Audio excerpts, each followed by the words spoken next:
نحمده ونصلي على رسوله الكريم اما بعد فاعوذ بالله من الشیطان الرجیم بسم اللہ الرحمن الرحیم۔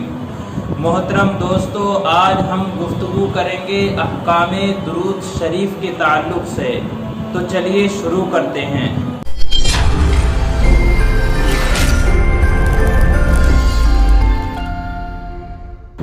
اللہ تبارک و تعالی محبت کرنے والا ہے اور نبی اکرم صلی اللہ علیہ وآلہ وسلم اس کے محبوب ہیں۔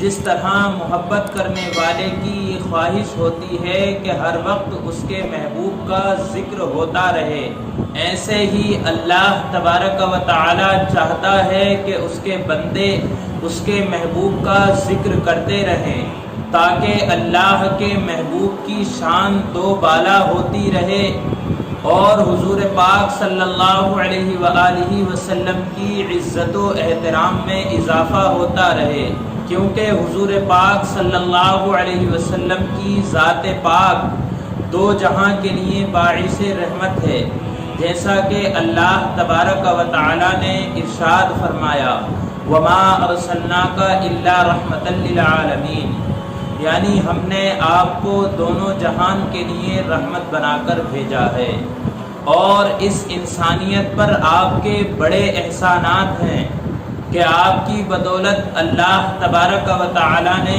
انسان کو ہدایت بخشی۔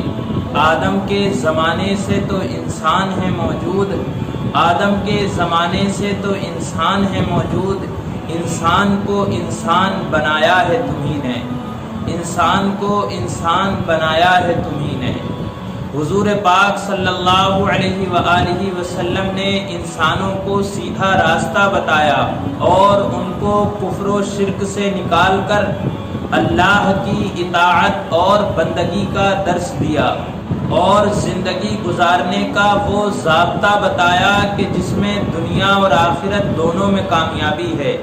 یہ اللہ تبارک و تعالی کی کتنی بڑی رحمت ہے کہ اللہ نے اپنے محبوب کی خاطر اس دنیا کو اپنی رحمتوں اور نعمتوں سے مالا مال کر رکھا ہے۔